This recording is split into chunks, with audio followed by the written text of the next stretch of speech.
સાહેબ આપનું નામ નથી દીધું. એચવી જોટાણીયા, ફૂલ ટાઈમ સેક્રેટરી, જિલ્લા કાનૂની સેવા સત્તામંડળ રાજકોટ. સર આજે લોક અદાલતનું આયોજન છે, શું વિગત?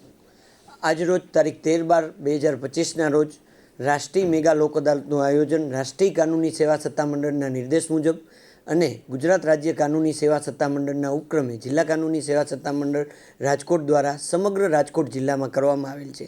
આજરોજ સમગ્ર રાજકોટ જિલ્લામાં કુલ 37,000 જુદા જુદી કેટેગરીના કેસો મૂકવામાં આવેલ છે, જેમાં બેંક લેણાના કેસો, ચેક રિટર્નના કેસો, મોટર અકસ્માત વળતરના કેસો, સિવિલ કેસો, આવા જુદા જુદા કેટેગરીના કેસો પરત્વે છેલ્લા 3 મહિનાથી જુદી જુદી વીમા કંપની, જુદી જુદી ફાઇનાન્સ કંપનીઓ, પ્રાઇવેટ પક્ષકારો વગેરે સાથે જુદા જુદા પ્રકારની મિટિંગો યોજી અને પક્ષકારો વચ્ચે સુમેળભર્યા સંબંધો જળવાઈ રહે અને પોતાના કેસમાં સમાધાન થકી કેસનું નિરાકરણ થાય તો તેનાથી બંને પક્ષકારોને ખર્ચ, સમય અને વ્યય આ તમામ વસ્તુઓમાં ફાયદો થાય છે.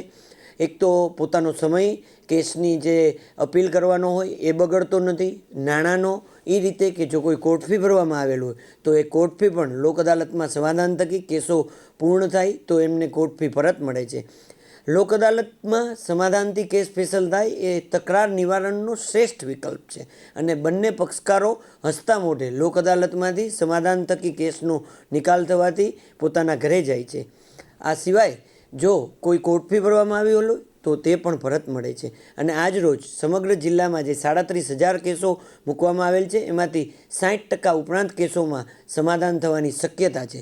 આજ રોજ રાજકોટ જિલ્લામાં જે લોક અદાલતનું આયોજન થયેલ છે તેમાં મોટામાં મોટું મોટર અકસ્માત વળતરનો ધોરાજી મુકામે 1,15,00,000નું સમાધાન થયેલ છે અને રાજકોટ હેડક્વાર્ટરમાં 65 લાખ તથા 53 લાખની રકમનું મોટર અકસ્માતના વળતરના કેસમાં જે વીમા કંપની છે એમની સાથે સમાધાન કરી અને નામદાર ચેરમેન જે.આર. શાહ સાહેબના હસ્તે એમને ચેકનું વિતરણ કરવામાં આવેલ છે.